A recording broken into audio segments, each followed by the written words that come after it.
Un souverain pontife qui se fait sonner les cloches publiquement par un cardinal avant de faire son mea culpa devant une flopée de journalistes, c'est du jamais vu. L'éminence qui lui a passé un savon n'est pas le premier mitré venu.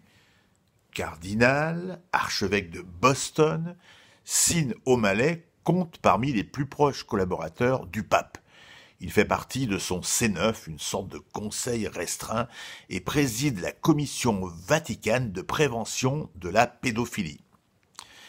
C'est justement une intervention calamiteuse de son saint patron sur les curés violeurs qui a fait sortir le mitré de ses gonds. Le 18 janvier, en visite au Chili, le pape François a pris la défense d'un évêque local soupçonné de complicité dans une affaire d'abus de mineurs. Devant des journalistes, il s'est exclamé d'un ton furibond « Le jour où vous m'apporterez une preuve contre l'évêque Barros, je vous parlerai. Il n'y a pas une seule preuve contre lui, tout est calomnie. » C'est clair ? Ce discours tombait d'autant plus mal que les Chiliens, outrés par de récentes révélations sur les prêtres tripoteurs, ont largement boudé la visite du pape. 2 jours plus tard, le cardinal O'Malley déplorait dans un communiqué ces mots qui ont relégué les victimes à l'exil du discrédit et abandonnent ceux qui ont souffert.